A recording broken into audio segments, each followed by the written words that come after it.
In the episode Doctorul Dorel, Part 2 of Las Fierbinți, the viewer finds themselves drawn once again into the absurdly familiar rhythms of village life, where humor, irony, and melancholy coexist in the same breath. This episode continues to build upon Dorel's character, portraying him not just as the comedic fool that the villagers tolerate, but as an unexpected symbol of improvisation, fragility, and misplaced ambition in a society that constantly oscillates between modernity and provincial inertia. The story opens with the village still reeling from Dorel's attempt to diagnose local ailments with his newly self-proclaimed medical expertise. While in the first part of the story, Dorel's medical practice felt like a one-off gag, the second part deepens it into an allegory about authority and self-deception.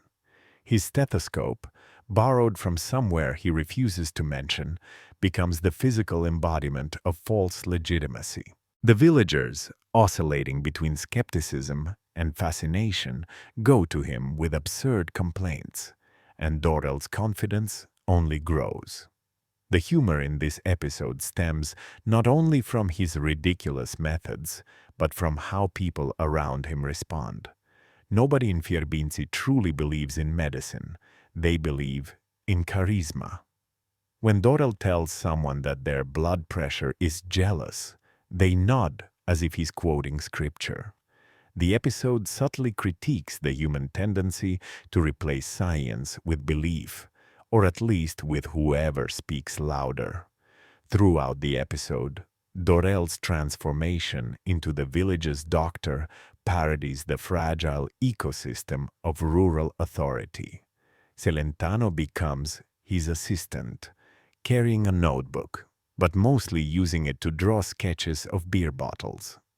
Bobica, ever the opportunist, tries to monetize Dorel's fame by turning the small bar into a waiting room, charging consultation fees that are actually beer prices. The setting of Fierbinți, with its dusty roads and timeless tavern, feels like a living organism that absorbs every absurd idea and transforms it into local mythology. The direction cleverly keeps the camera intimate, framing Dorel in tight shots as if he's trapped inside his own delusion.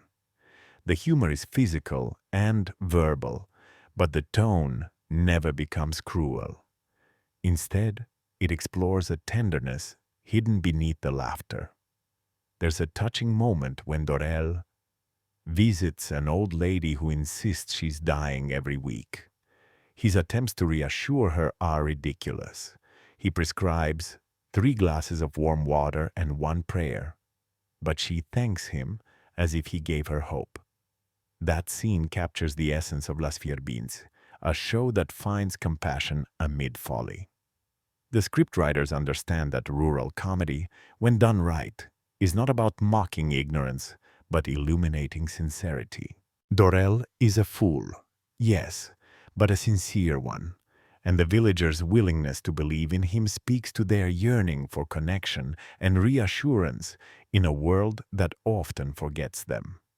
As the story unfolds, Dorel's charade begins to unravel when a real doctor arrives in the village for a vaccination campaign. The contrast between the professional and the impostor is played with brilliant irony. The real doctor, indifferent and bureaucratic, looks at the villagers with impatience, while Dorel, who knows nothing of medicine, at least listens. It's a moral inversion that the show handles with subtle intelligence. Who is the real doctor? The one with knowledge, but no empathy, or the one with empathy, but no knowledge? By the time Dorel is inevitably exposed, the villagers feel embarrassed, but also defensive. They don't want to admit they were fooled, so they reinterpret the situation. Maybe Dorel wasn't a real doctor, but he cared. The ending scene, in which Dorel sits alone behind the bar, listening to Celentano's off-key singing, is melancholic and profound. The laughter fades, and what remains is a sense of nostalgia for innocence lost. The cinematography reinforces this mood through muted colors and static shots that contrast with the chaotic energy earlier in the episode.